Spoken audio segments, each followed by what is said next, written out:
It took 4 whole seasons for Suicide Squad Kill the Justice League to actually get a character people wanna play, which is insane to think about, and now they've officially announced Deathstroke is joining the squad, and people are absolutely wrecking them. I have a few different things to show off, but before I get into the topic, if you enjoy the content I create, check out the links in the description, join the community in my live streams, and consider supporting through Patreon or YouTube memberships. Now, ever since this game released, they've gotten annihilated by gamers because they weren't giving us what they wanted. They had an amazing franchise with the Arkhamverse. They could have done so many great things. We could have gotten a Catwoman game spinoff. We could have gotten a Harley Quinn spinoff or a Poison Ivy spinoff.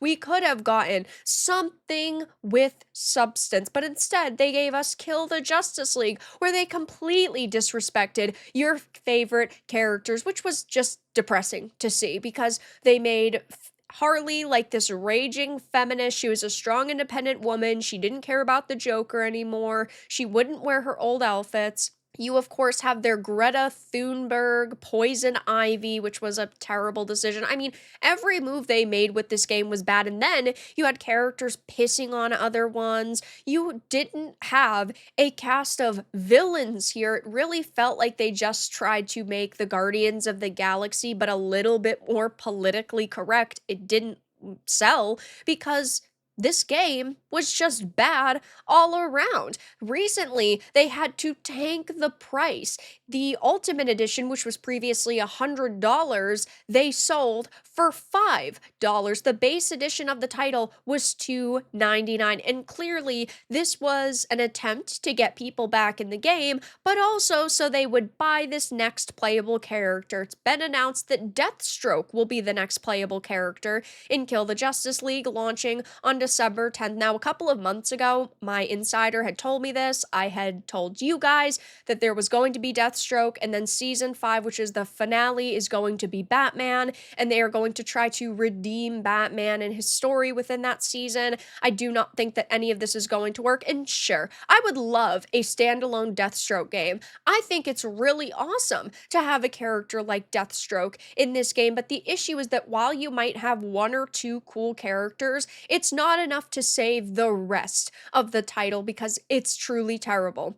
I just recently made a video on The Gamer trying to convince people that this game was seeing a resurgence on Steam. They mentioned how it's seeing a massive spike in player counts, but it can't even top 1,400 players at this point, which is just abysmal. I wouldn't really call that a massive spike, but people are pointing and laughing at Rocksteady and at this Deathstroke because he looks really cool, but the game in totality is just awful, and there's really no point to buy the game or play it just for Deathstroke. People are saying things like, I mean, I would care about a Deathstroke game probably, up there with a new Spawn game, but not in the Sushi Squad. I 100% agree. I'd love to see him in his standalone title, or if we got maybe another Arkham game one day and they went back to their roots and had Batman and had Deathstroke again, that'd be really cool. I can't wait for this ticking time bomb to finally explode into massive layoffs and shutting down studios. That's what's so depressing, is that I used to absolutely love Rocksteady. The Arkhamverse is some of my favorite games of all time, but what they have done is disgraceful, and we've already seen some layoffs, though I do think that we are going to see more. We know that the 5th and final season is supposed to come out sometime at the end of January to early February, and that's it. Those are all the seasons they've got planned. After that, they're basically just going to be dropping the game. I'm sure that they'll keep a couple of people to fix bugs and glitches, but they're not developing any more content, and that's when they're going to drop it like a rock.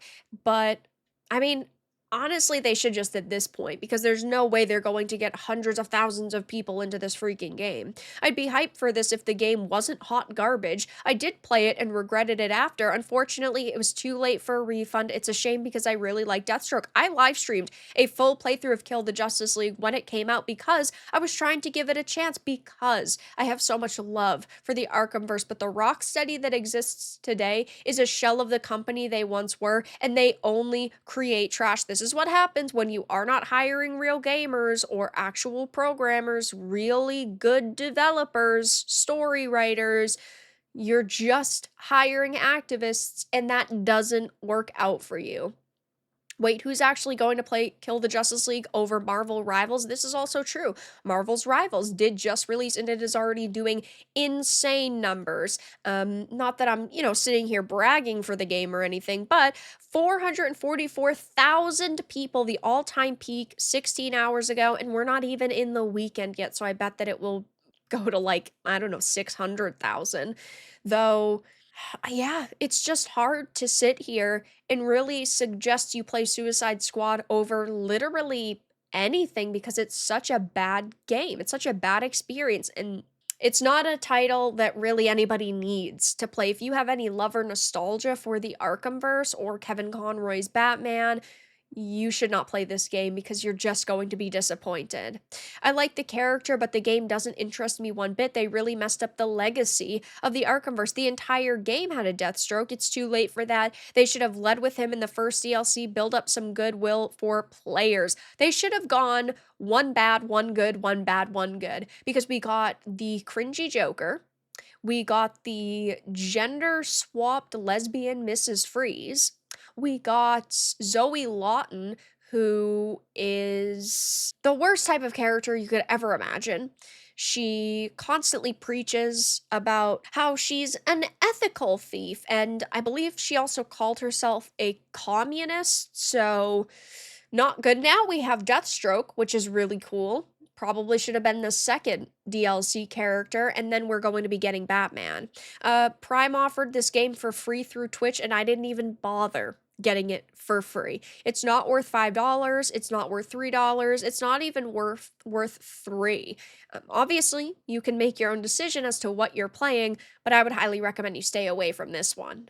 And while the mainstream media is trying their very best to sit here and defend this game, you can see clear as day that it really just does not feel like those nostalgic games that we've known and loved over the years. And while they are continuing to put money into this game, we know that it's not paying off. We have been told that they've lost over $200 million with this title, which is abysmal, and they're so desperate that they're actually considering remakes. Now, my insider told me they are throwing around the idea, they're toying with the idea of doing an Arkham Asylum remake, which isn't shocking given a lot of companies right now are doing remakes and remasters because they know that it can make them a lot of money relatively easy. Nostalgia is a very powerful thing, and their next kind of goal is not to create new content, but go back in time and try to sell a remake of Arkham Asylum to people, which I do think would ultimately work,